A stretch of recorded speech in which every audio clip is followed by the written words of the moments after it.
संत मत धारा आपकी सेवा में प्रस्तुत।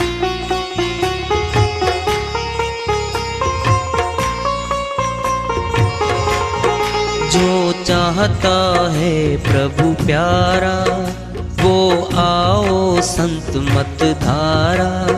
भक्ति भेद बता कर सारा वो कर दे भव के पारा। जो चाहता है प्रभु प्यारा वो आओ संत मत धारा। भक्ति भेद बता कर सारा वो कर दे भव के पारा। जो चाहता है प्रभु प्यारा।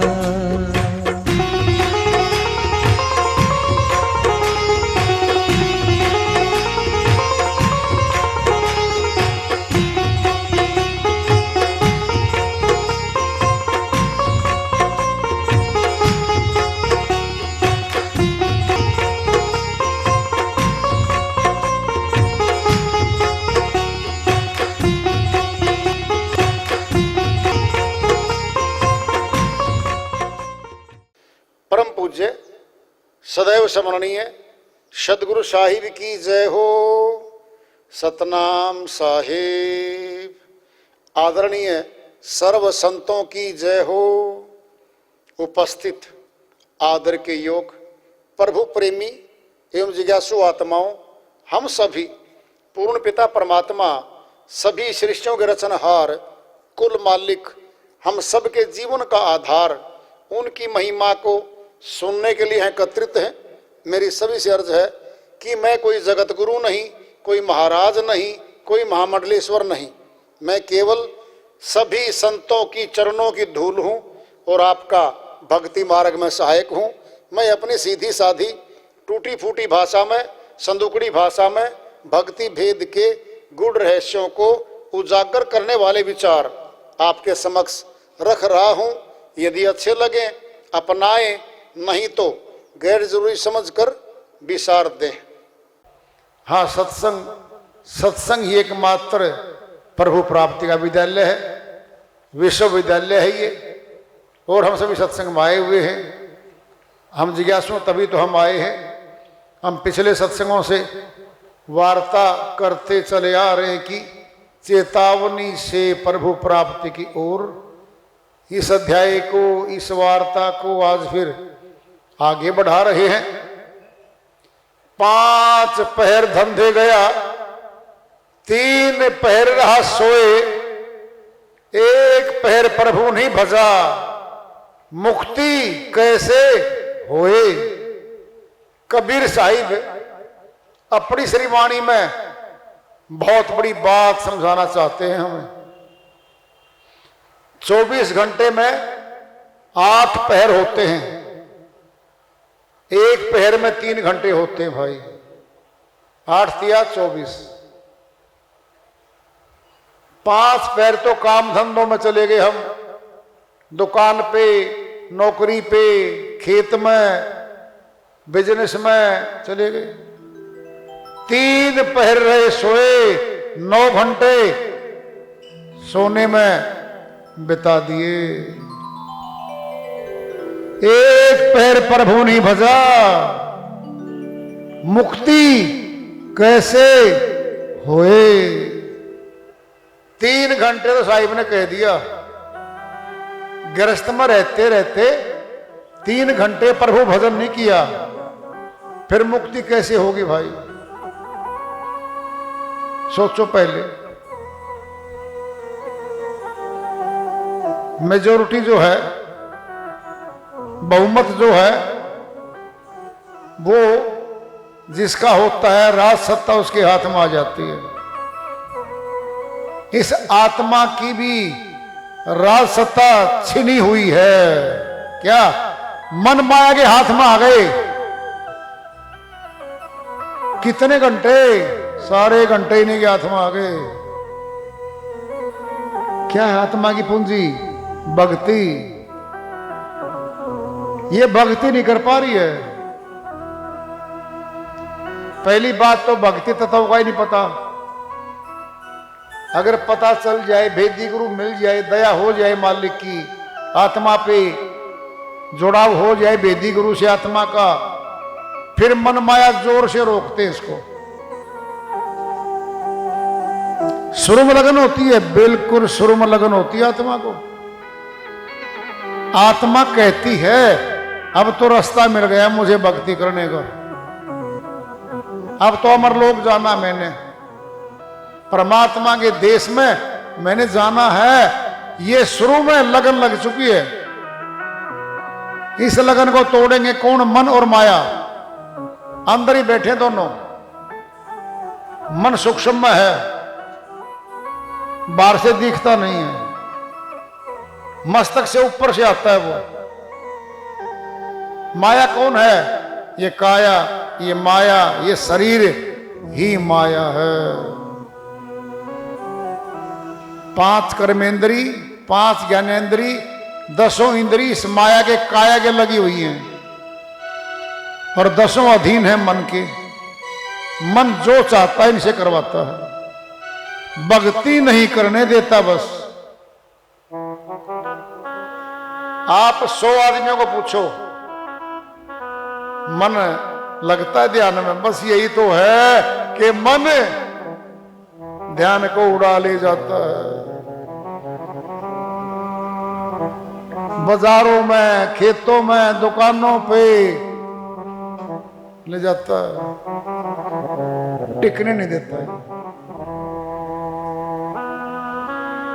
विचार करो, आत्मा क्या है? आत्मा अविनाशी है। और सच्ची में आत्मा 2 सेंटर पर काम करी हमारे अंदर, सुरति और निरति। निरति श्वासों को चला रही है। ये बातें मैथ में, साइंस में, डॉक्टर लाइन में नहीं आ करती है, अति सूक्ष्म है ये। क्यों? सूक्ष्म दूरबीन भी नहीं पकड़ सकती इनको। तो जो भी मशीन बनाता मनुष्य, 5 कर्मेंद्री, 5 ज्ञानेंद्रियों की पकड़ में होती है वो चीज, वो इनसे परे है। आत्मा इनकी पकड़ में आती है नहीं, और मन भी नहीं पकड़ में आता। सोच लो, पहले हमारे शरीर को चलाने वाली कौन है? निरति। ये श्वासों को चला रही है लगातार। कह लो शरीर को जिंदा रखने वाली शक्ति है ये। अब है सुरति, ये ध्यान है। न ध्यान को पकड़ सकती कोई मशीन, और निरति को भी नहीं पकड़ सकती। इन दोनों को एक जगह होने से रोक दिया जाता है। जैसे बिजली के 2 तार हैं, ठंडा तार, गर्म तार, नेगेटिव पॉजिटिव फेस का एक अर्थिंग तार है। दोनों तार स्विच में लगते हैं। एलिमेंट होता है बल्ब का, उसके नीचे 2 पॉइंट होते हैं, वहां लगता है वो, और दोनों चालू, प्रकाशवान हो जाता है कमरा, बल्ब, ट्यूब जलती है। एक अर्थिंग को निकाल दो, कोई दिक्कत नहीं है, फेस को मत निकालो, अर्थिंग को निकाल दो, बल्ब नहीं जलेगा, पंखा नहीं चलेगा, एसी नहीं चलेगा। दोबारा समझ लो, बिजली तारों से जा रही है, दिखती नहीं है। कोई फोटो नहीं ले सकता बिजली का जो मनुष्य ने बनाई है।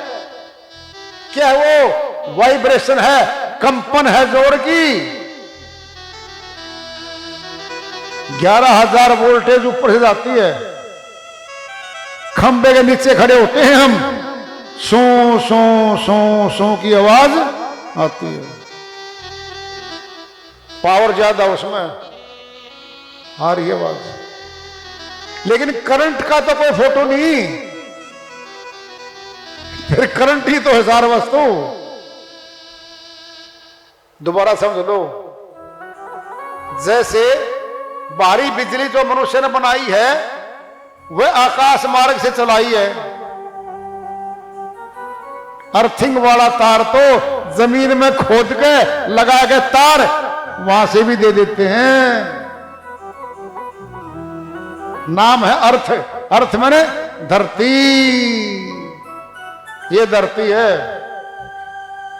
बोलो, धरती में से तार टच करके कनेक्शन में जोड़ा जाता है। धरती क्या है? हमारा शरीर है। ये धरती है। श्वास कहां चलाए जा रहे हैं? शरीर में। कहां? शरीर में घुमाए जा रहे श्वासों को। कौन घुमाता है? ये नृत्य घुमाती है।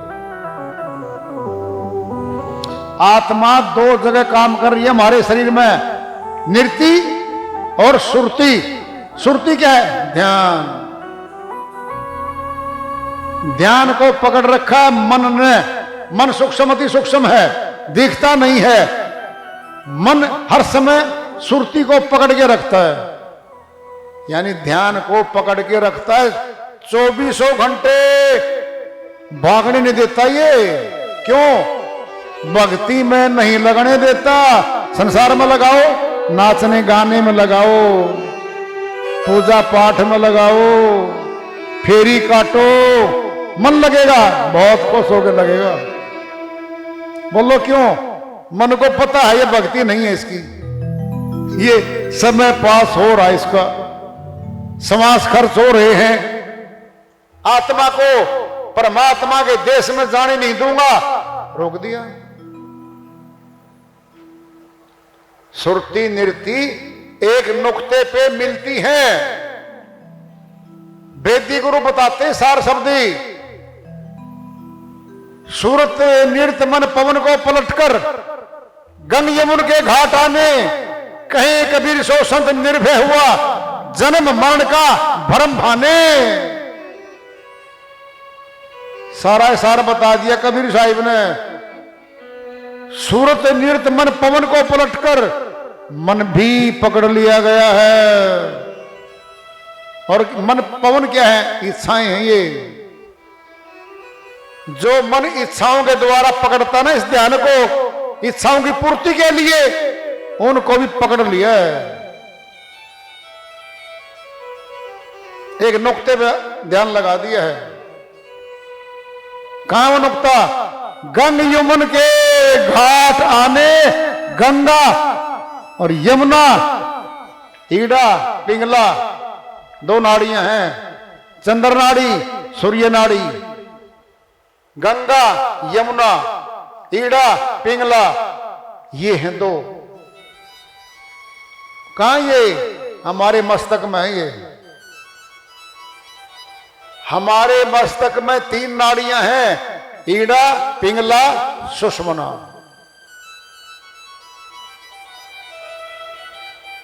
सोच लो, जब सुरती को ध्यान को टिकाने की विधि बताता गुरु, मस्तक में ध्यान लगाओ भाई, और यहां पर ब्रह्म ज्योति के दर्शन होंगे तुम्हें, और यहां ध्यान को टिका दो। 1 सेकंड टिका, प्रकाश दिखा, अगली ही सेकंड में वहां से ध्यान गया। 2 मिनट तक बैठा रहा, ध्यान नहीं लग पाया। बहन तो बैठी जाकर के सुनार की दुकान पे जेवर देख रही हैं, कपड़े देखे 3 दिन पहले बाजार की, खरीदो फरोख्त कर रही हैं।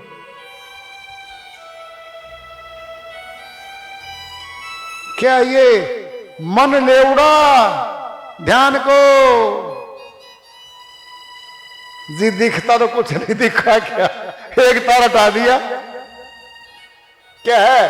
अरे नृत्य है, बस नृत्य चल रही है, सुरती को हटा दिया वहां से। सूरत नृत्य मन पवन को पलटकर गंग यमुन के घाट आने, कहे कबीर सो संत निर्भय हुआ, वो होगा निर्भय। जन्म मरण का भरम भाने, जन्म मरण का भय उसका दूर होगा। चलो बताओ घाट पे क्या करते हैं हम?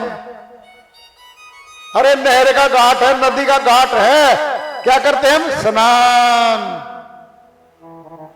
मस्तक में घाट है, सुरती स्नान करती है वहां पे। क्या करती है? सुरती स्नान करती है वहां पे। कोई फोटो नहीं ले सकता इनकी, न नृत्य की न सुरती की। दसों इंद्रियों की पकड़ में है नहीं, मशीन की पकड़ में ये है नहीं, फिर क्या कह देंगे? हमें नहीं पता जी, ये तो गोरख धंधा है जी, गुरु गोरखनाथ के नाम पर आगा ये, गुरु गोरखनाथ का धंधा है जी, बड़ा गहरा छुपा हुआ कठिन योग है जी, हमारे बस का नहीं है। फिर निकलना भी तो बस का नहीं है। अरे नीचे उतरना तो आसान है, पेड़ से नीचे उतरे चढ़ना बड़ा मुश्किल है पहाड़ पे। श्री गंगा गंगोत्री से उतर के नीचे आई, हरिद्वार के मैदान में मैदानी इलाके पे आ गई। सब स्नान कर रहे हैं वहां पे। हर की पौड़ी पे स्नान कर लो जी, क्या कटेंगे? पाप। परंपरा रिवाज है कि भाई द्वादश पे कुंभ के मेले पे स्नान कर लो, सारे पाप कट जाएंगे। कुंभ का मेला 12 वर्ष में आता है। अब ध्यान से सुनना, 12 का आधा कर दो 6 वर्ष। कहते 6 वर्ष पे अर्ध कुंभ भी लगेगी, आधा कुंभ। कहां? वो मस्तक में। क्या यहां पर छठा चक्कर है? छठे चक्कर पे पाप कर्म कटने शुरू। अर्ध कुंभ के ऊपर भी स्नान किया जाता है, कहते हैं आधा फल तो मिलेगा भाई। बोलो। आज्ञा चक्कर, चक्कर नंबर 6 है, अर्ध कुंभ है यहां पे। और द्वादश क्या है? 12 वर्ष का। ये द्वादश नुक्ता है संतों का, जो कहते हैं 12 वर्ष में आता है। अरे 12 वर्ष में नहीं आता, इधर रोज आएगा। इसको वेद जान लो, क्या है वो द्वादश है। और सुनना क्या कहते हैं? कुंभ के मेले पे स्नान करने से सारे कर्म कट जाएंगे भाई। क्या हमारे शरीर के पाप कर्म लगे हुए थे, नहाए और हाथ मारे, सारे साफ हो गए। फिर तो सब धो लेंगे कर्म। फिर बड़ा आसान कर्म धोना है तो। तीर्थ गई थी नानका, मन चंचल चित चोर, गई थी मैल उतारने, ले आई 10 मन और। अमरलोक के संत गुरु नानक जी महाराज ने फैसला ही दे दिया है। कहते मैं तीर्थ नहाने गया था और पाप कर्म काटने गया था। तीर्थ गई थी नानका, मन चंचल, ये चंचल मन साथ था, चित्त को चुरा ले गया। गई थी मैल उतारने, पाप धोने गई थी, ले आई 10 मन और 10 इंद्रियों से और पाप कर्म ना ले। गलत देख रहे हैं, नजर में दोष आ गया, कान से निंदा सुन रहे हैं, चुगली चर्चा निंदा सुन रहे हैं, ये सारा पाप कर्म है। और लाद के ले आई, ये कह रहे नानक जी महाराज गई थी मैल उतारने के लिए गई थी, ले आई 10 मन और। बोलो, कटते हैं कर्म, कटते हैं। प्रयागराज हमारे मस्तक में है, सुन लो ध्यान से। प्रयागराज इलाहाबाद में स्थान है, उत्तर प्रदेश में। वहां पर यह कहा जाता है गंगा यमुना सरस्वती 3 धाराएं हैं। हम गए वहां पे, हमने देखी श्री गंगा तो उधर से आ रही है, यमुना हरियाणा के साथ साथ लगती हुई पार करके और जा रही है। अब पूछने लगे हम, मां पंडित जी एक बात तो बताओ, वो त्रिवेणी घाट कहां पे है? कहता बैठो शिकारे में, इसमें कश्ती में बैठो भाई, पूजा पाठ करूंगा, त्रिवेणी घाट पे अंदर लेके चलूंगा और दक्षिणा तैयार कर लो अपनी। मां जो दिखती तो नहीं है, कौन सी? सरस्वती। अरे सरस्वती नहर नहीं दिख रही, नीचे नीचे आती है वो, नीचे नीचे छुप के आ रही है। दिखा दो दी, कैसे आदमी हो तुम, दिखा तो दो।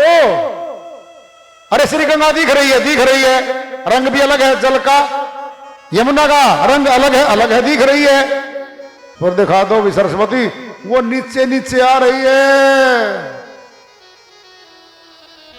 फिर बिना देखे हम तो नहीं मानते भाई, त्रिवेणी कहां मिलेगी आकर? सुन लो ध्यान से, हमारे मस्तक में तीनों नाड़ियां हैं, गंगा, यमुना, सरस्वती, ईड़ा, पिंगला, नाड़ी, सुषुम्ना, तीनों मिलती मस्तक में।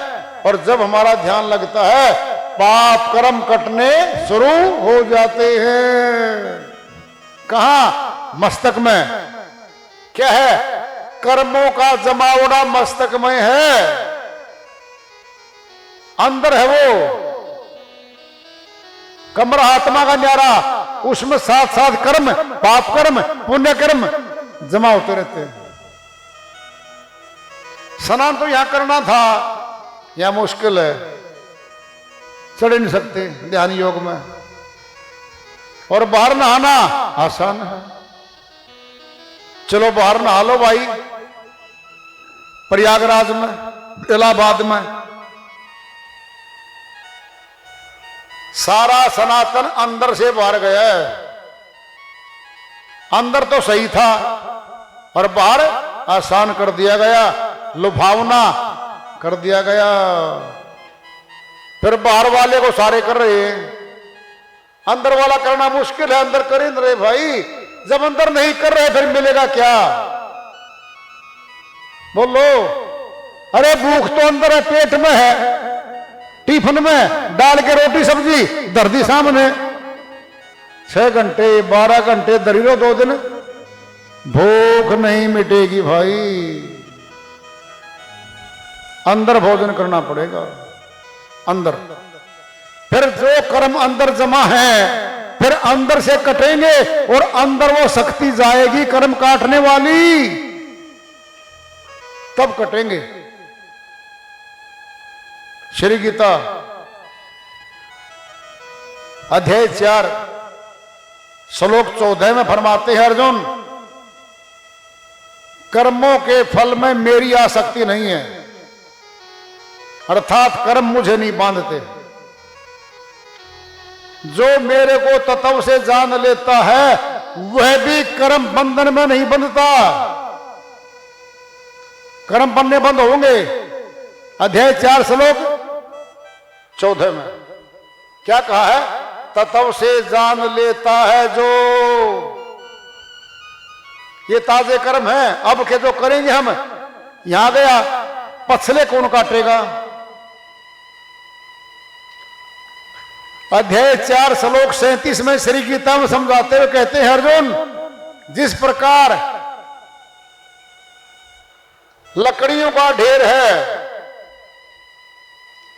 अग्नि की तिल्ली उनको जलाकर भस्म कर देती है, राख बना देती है, ठीक इसी प्रकार से आत्म ज्ञान तत्व अग्नि में मस्तक में ध्यान लगाने से ब्रह्म ज्योति प्रकट होते ही कर्म जलने शुरू हो जाते हैं, फूक जाते हैं।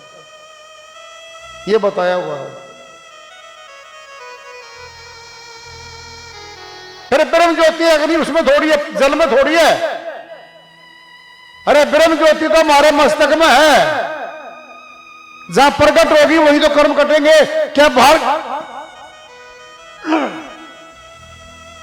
पांचों तत्व नाशवान है, समझ लो। पहले पृथ्वी, जल, अग्नि, वायु और आकाश। फिर जल तत्व हो तो जल तत्व तो नाशवान है। कुछ हद तक अपने कर्म भी अविनाशी हैं, जहां तक वो नष्ट नहीं होते। फल देंगे, वो देंगे फल, तो मस्तक में कटेंगे वो, और ब्रह्म अग्नि से कटेंगे वो काटने की विधि वेदी गुरु बताते हैं। घर में ही कटेंगे, अपने घर में बैठे बिठाए साधना करते हुए, अपनी भक्ति करते हुए, अपनी घर में रहते हुए भक्ति को करते करते अमर लोक चले जाएंगे। ये कहा संतों ने।